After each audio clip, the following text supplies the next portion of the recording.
There is no guarantee for success, but there are ways to get closer to it when you do the right things. Who you surround yourself with is just as important as what you do. Finding the right people, the right classes, the right activities, and taking the right tests are all decisions that shape your future. Find out more today on Destination University with Dr. Cynthia Colon. Dr. Colon and her guests will give you the tips you need, whether you're a student, parent, or educator. Now, here is your host, Dr. Cynthia Colon. You're listening to Destination University, a podcast for college-bound teens and the parents, mentors, and educators who support them. If that is you, you are exactly where you're supposed to be. Hello, everyone. I'm your host, Dr. Cynthia Colon, TEDx speaker, college admission strategist, and author of the book, Be Committed, Get Admitted. Welcome to Destination University. We help high school families successfully navigate the college admission process by helping students create an action plan, become interesting applicants, and write compelling essays that increase acceptance letters.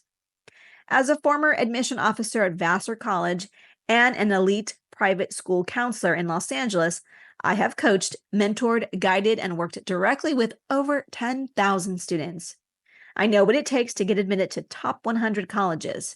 As my gift to you, I'm revealing the exact admission committee process we used at Vassar. It's all in my new guide, 4 questions admission officers ask when deciding who to admit or reject. You can get that at drcynthiacolon.com/admit.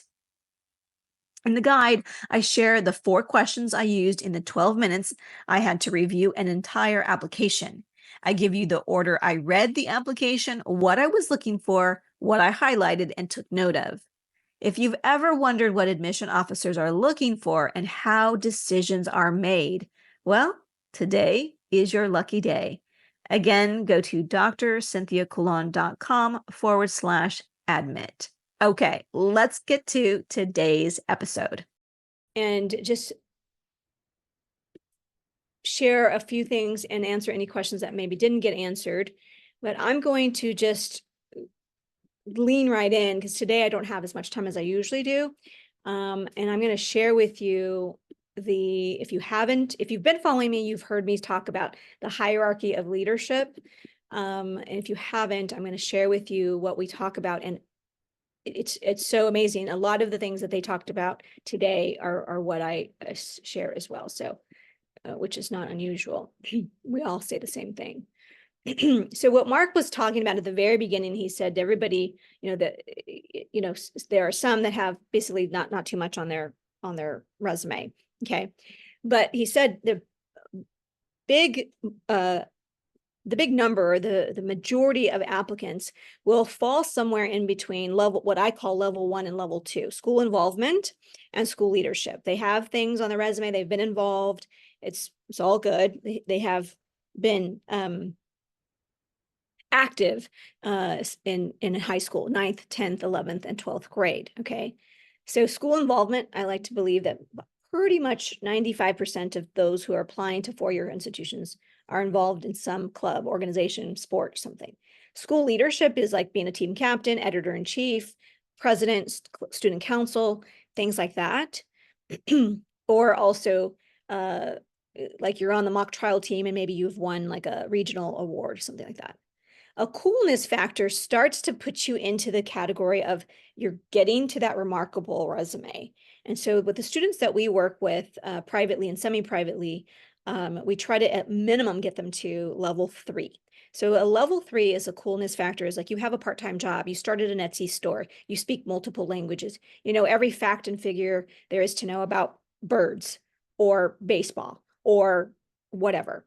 So something kind of cool and different. And so I think it was Mark, Lisa, you picked up on this. I think it was Mark that was talking about a student who wanted STEM. And so the parents thought, oh, well, you should just be doing these STEM things. Well, imagine all the STEM applications we get, and they all talk about robotics and Legos. Okay.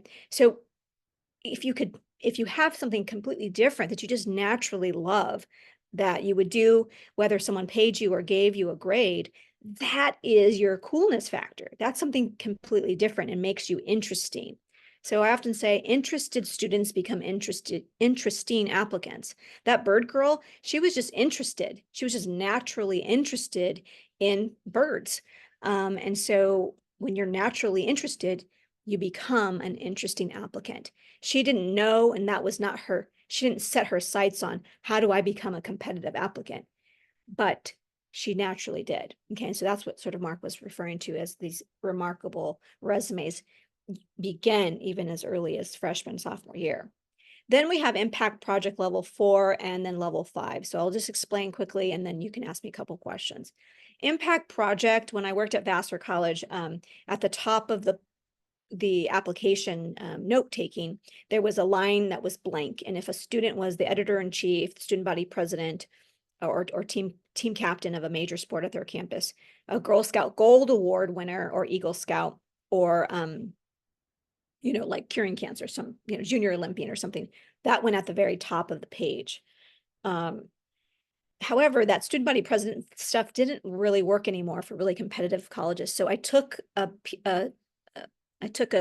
sheet out of the Girl Scout Gold Award project, and I looked up what does it take to get that.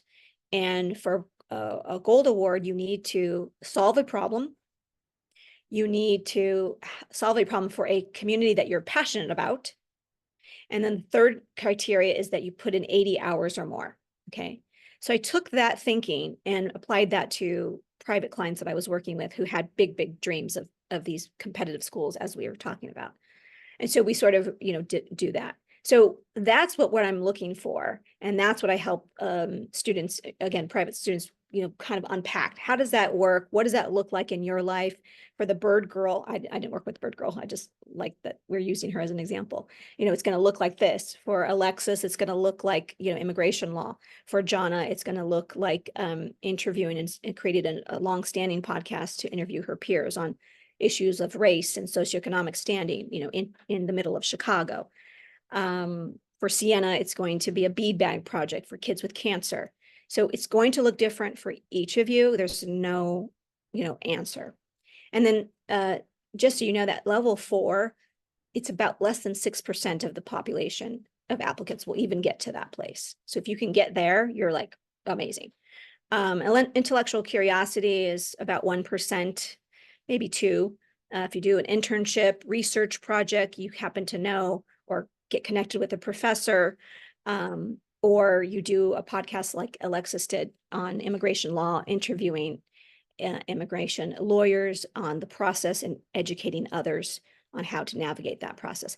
That qualified not only as level 4, but it qualified because of all the research she had to do for her interviews. It also qualified as level 5. She happened to be doing it for her Girl Scout Gold Award project.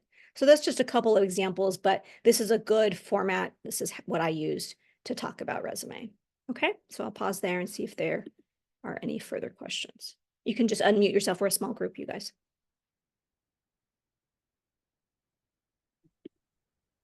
Yeah, I have trouble distinguishing between the 4 and the 5. I mean, it seems like there's a lot of overlap between the project intellectual curiosity. I mean, it seems like you need one to get to the other, sort of.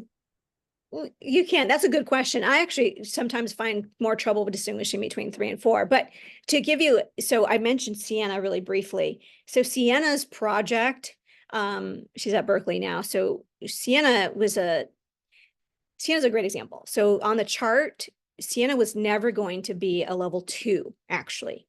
She said, Dr. C, I am not charismatic. Like, I'm not going to run for office. I'm not going to do that. I'm shy. I just want to do a project on my own. So she loved kids, and she at the time wanted to be a pediatrician. She's changed since then, but we found an organization where she could sew. She loved sewing. So she loved sewing, knitting, crafting. She was creative. So that was where we started. So this organization, Bead Bags, tells people what to do. And so she had to sew these little bags that kids with cancer, when they hit milestones, they get these beads. And so they put them in this bag. And so she would write them a little note. Everything was told to her what to do. So she didn't create this project. It wasn't her nonprofit organization. None of that, right? It wasn't anything that she had to go search like what cancer is and None of that. It was just simply a project that she did that had impact on a community. So she's solving a problem, right? A need for these bags for this organization, for a community that she's passionate about, kids with cancer specifically. And she made a goal to sew 100 bags. So however long it was going to take her to sew 100 bags, that was the goal she gave herself, and she did it. So it was an in and out kind of project, but it was an impactful project for a community. Okay. Whereas Alexis, the example there, is impacting immigrants by educating them with the knowledge of immigration lawyers and the research that she had to do about immigration and the industries that they're in, so that she could have very fruitful and very informational information on her podcasts. Mm-hmm. So that piece takes it up one notch. Does further, that help? Yeah. Okay. Got it. Mm-hmm. Thanks. Okay, good. Yeah, you're welcome. That's a great question. Okay, other questions? You can just unmute yourself. I'll spend about another 5-6 minutes here. Someone asked about essays, I think. Did I make that up? It was, oh, yes. Okay, Olivia.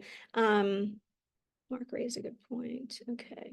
But the same is not having passion. Is this still something to write about in an essay? Okay, so as we're talking about essays, I'm going to pop something into the chat here. If you have not taken advantage of if you haven't signed up for Essay Bootcamp, definitely that's always the best thing to do. But if you only have 3 hours, you should definitely do a mini workshop, and we have 2 offered this Saturday.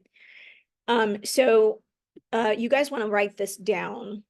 Olivia, I'm not sure if we've talked about this, but in essay, our essay philosophy is that every student needs 4 essays, our signature 4. And so here they are. You want to write these down. Who am I? What am I good at? What's something cool about me? And why this major? Okay. Those are the core 4. If you can have those 4, you're going to have a really good repertoire to repurpose and reuse for all of the essays that you need. And I can go into more of that, but, and then there are probably a couple others, but those are the core 4. Okay. So what we've been talking about today, resume, typically, not always, but typically falls under the category of what am I good at?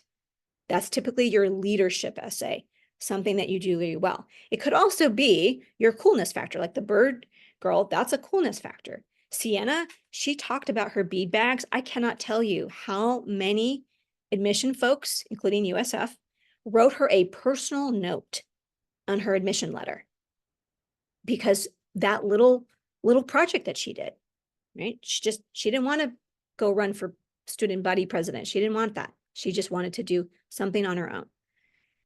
They loved that little essay. Okay. But Olivia, I think what you're asking is, by and large, the what am I good at and the coolness factor essays, and the why this major don't tend to emerge as the main essay, as the big enchilada, like the big cherry on top. It doesn't tend to emerge as that essay. However, Olivia, you may not be aware of just how many more essays students have to write. So briefly, if you're in California and applying to the University of California, you need 4 essays.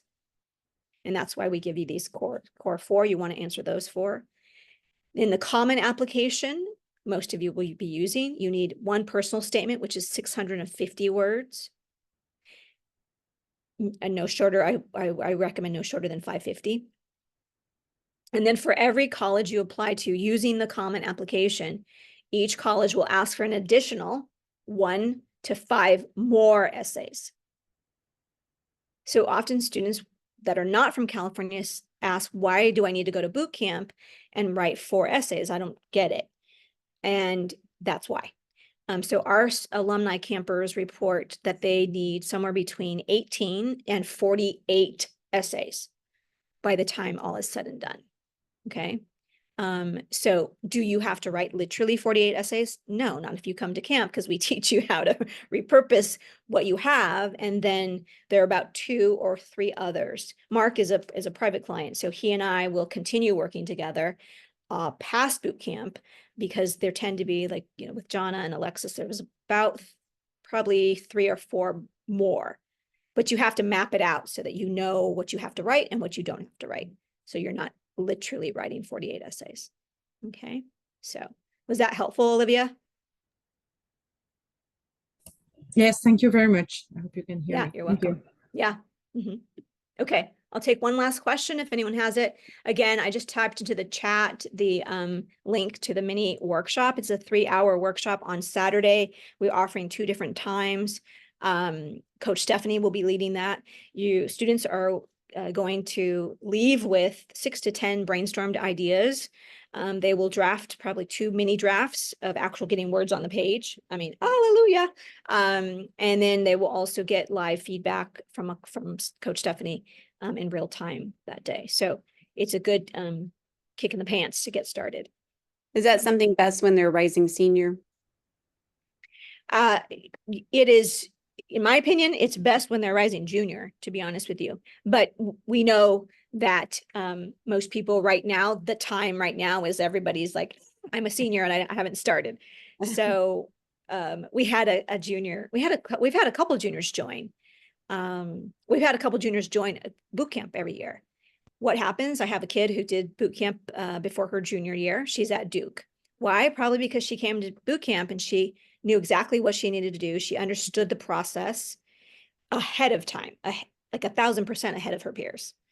So, and she also knew that she wasn't sure that she would have the time to do it before, you know, she had a lot going on her plate. So anyway, there you go. Okay. All right. How many schools would you recommend applying to? Okay, this is a great question. And I'll end with this answer, y'all. It used to be where you could get away with applying to 8 schools. And I still, you know, if you do the list really correctly, you should still be able to. But most families are so nervous because every family knows several families whose kid was in their mind, like superstar, you know, at least falls into the majority category. Like they have plenty of on their resume, like what went wrong and they didn't get their choice schools. So what I recommend to my private clients is somewhere between, try to land somewhere between 12 and 16. And I actually only say 16 because some of them do 18. But if we do it right, somewhere between 12 and 15 should do the trick. So the UC is our one application. That's not the same as Common App. Common App is not, it is one application, but as I mentioned, all these other supplements come, but you know, it's like Pandora's box every time you open another one. So you want to write this down. Who's asking? Lisa. So this is how we do it. This is how we explain it in Dream College Academy. There are reach, realistic. So R, 50/50, T, L, and ML. Okay, that's a long list. So reach are reaches for everybody. You guys can name those 10 schools in the country. The reaches and dream colleges for everybody. RR is your realistic reach. So for some people, those 10 that we all can name, for some students, those are RRs, right? For Alexis and for Jana's of the world, those were their RRs. So you have to find your realistic reaches. Realistic reaches is RRs. 50/50, self-explanatory, your targets, and then your likelies and most likelies. I don't use most likely too often, but because I don't use safety school anymore, we just don't, I try not to use that word ever because it's just not a safety anymore. So that's the range that you're looking for. So you want to use the 30/40/30 rule. 30% should be your reach, realistic reaches, no more than 30%. 40% should be your target, your 50/50 in your target. And then 30%, you can get away with maybe 25% be your likelies. Okay. But I would, if you're going to move a 5% anywhere, it's going to be in that middle group, not the top group. Okay. All right. So, all right. I hope that's helpful. Is that helpful, Lisa? Sorry, I was trying to unmute. Yes, that's very helpful. Thank you so much. Okay. Fantastic. Okay, great. Oh, good. I see Ruby. Yes. All right. So Yeah, and you already said that was your last question, Dr. C, but I had one. I also Okay, always go ahead. hear that you can only pick one dream school. Oh, no, I don't believe that. Well, let me rephrase. I believe, okay, so remember I said RR. So I really believe in finding your RRs, right? Your realistic reaches. So, but I also believe that, you know what, if you've always in your whole life always been thinking, I want to go to Notre Dame or I want to go to Yale or whatever your dream is, and everybody around you, including yourself, you know that that's probably out of reach because you know you have a a 3.7 GPA or something like that, and your rank is pretty low in the low, is outside of that top 10%. I believe in that because you'll never sleep if you don't do it. Like put it on your list and apply, right? But I do believe in finding the RRs. So I think what we specialize in more than anything is helping families figure out that one RR that's going to say yes, or that one 50-50 that's going to say yes, right? So we talk a lot about top 100 colleges, right? And that top 100 that's admitting under 30%, I think it's inching towards like 110 schools now. And so all of you know, whether you're the student or the parent, you know what your child has going for them. You know their grades, you know there's test scores, you know what they got on their resume. And so you have an idea, whether you want to, say it out loud or not, you have an idea of where their targets are and their 50-50s, right? So what we try to help families do is make your application stand out so much that you grab the attention of at least one of your RRs or 50-50s that you wouldn't otherwise be able to achieve on your own, right? How do you turn that really good resume into a remarkable essay, or resume? How do you turn that good essay into a great or a wow essay? And those are the difference makers. So that's why we leave those RRs and those 50-50s. Those are really sacred because most of those schools on your list are schools that anybody in the country would give their right arm to get an acceptance letter to. So we try to help you find and figure out how to tell your story so that one of them says yes. Sienna is a great example. I'm saying nothing that I wouldn't say in front of her. We've talked about it. I told you she was, she had a fine resume, but nothing to write home about, because she just wasn't that kid that was going to be gregarious at school. She's at Berkeley, so tell me somebody at Berkeley didn't fall in love with that bead bag essay, right? I mean, she had other things, obviously. She wasn't unqualified. A great resume, a remarkable resume, and a remarkable essay is never going to put lipstick on a pig. If you're not qualified, it's not going to overwrite it. So what we're talking about is understanding that everybody on this call probably, you're all qualified. There are 60 to 80% of the applicant pool, they're all equally qualified, but I would venture to say 90% of them, like even the kid who's, in the 30th, in the 70th percentile, 30% down in this class, could that person still survive and graduate from an Ivy League school? Absolutely. The question is not, are you qualified? That is not the question. The question is, how are you different?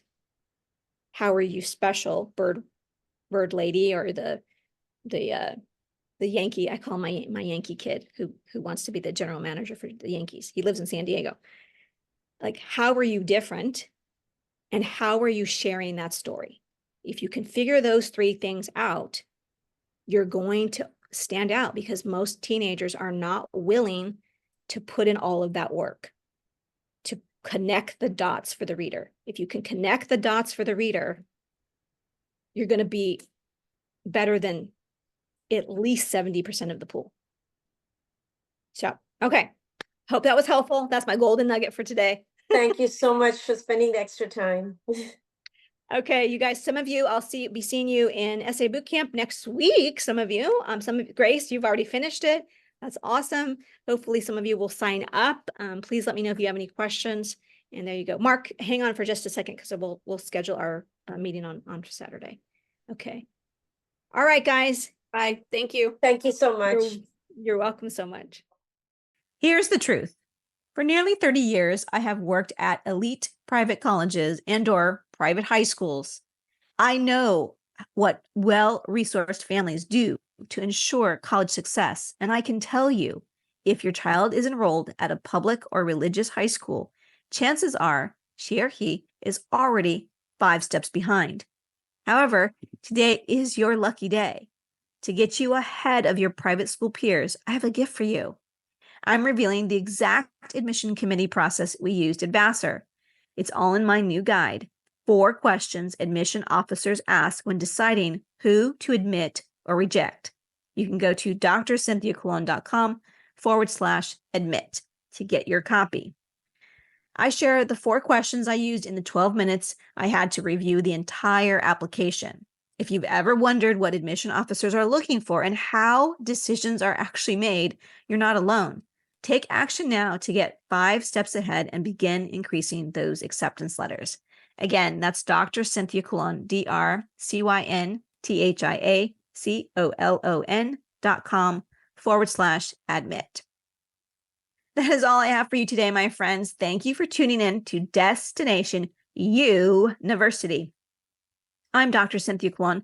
If this episode has in any way helped, fueled, or inspired you, please share this episode with 3 people in the next 30 minutes.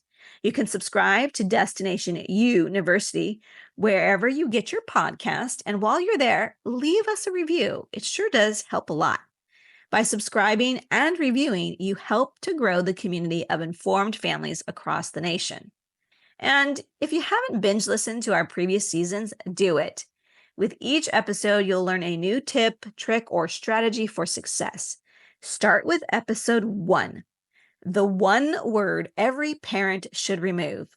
You'll learn my mom's secret to ensuring college success for her daughters. And once again, if you found value today, please share this episode with 3 families in the next 30 minutes.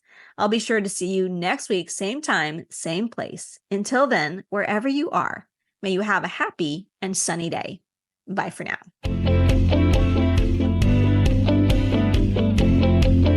Thank you so much for listening this week to Destination University. Be sure to join Dr. Cynthia Colon again and get one step closer to your success.